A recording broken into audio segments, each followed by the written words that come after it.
નમસ્કાર, GS news 24/7 માં આપનું સ્વાગત છે। હવે જોઈએ આજના સમાચાર। હારીજ પોલીસ કર્મીની દાદાગીરી આવી સામે ખાનગી ચેનલના રિપોર્ટર પર કર્યો હુમલો।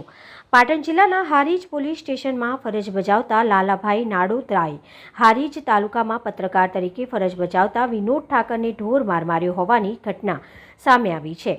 ખાનગી ન્યૂઝ ચેનલના રિપોર્ટર વિનોદ ઠાકર કામ કરે છે। બંને પગે હેન્ડીકેપ અપંગ છે। પત્રકાર વિનોદ ઠાકર ગત મોડી રાત્રે હારીજમાં થયેલા માથાકૂટ બાબતે હારીજ પોલીસ સ્ટેશન વિગત લેવા ગયા હતા। તેવામાં હારીજ પોલીસ સ્ટેશનમાં કોન્સ્ટેબલ તરીકે ફરજ બજાવતા લાલાભાઈ નાડોદા દ્વારા ઢોર માર માર્યો હોવાનું સામે આવ્યું છે। હવે પોલીસ સ્ટેશનમાં વિગત લેવા જતાંય પણ પોલીસ પત્રકાર પર હુમલો કરી રહી છે। કોઈપણ વ્યક્તિને આ રીતે માર મારવાની છૂટ કોને કોન્સ્ટેબલને આપી છે?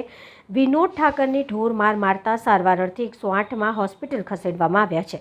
પાટણ જિલ્લામાં બેફામ ધમધમી રહ્યા છે દેશી તેમજ વિદેશી દારૂના અડ્ડા। પોલીસ બુટલેગરોને છાવરી રહી છે। પોલીસ જિલ્લામાં ધમધમતા દારૂ જુગાર અને તેમજ વલ્લી મટકાના અડ્ડાઓ છતાં પોલીસ મૌન સેવી રહી છે। મસમોટી મલાઈ અને નિર્દોષ લોકો પર હુમલો કરી ઢોર માર મારી પોતાની ખોફ બતાવતી બાહોશ હારીજ પોલીસના કોન્સ્ટેબલને કોને આપી સત્તા અને અનેક સવાલો ઉઠી રહ્યા છે। તંત્રી અહેવાલ મહેન્દ્રસિંહ ડાભી, ગુજરાત સિક્યોર ન્યૂઝ, હારીજ।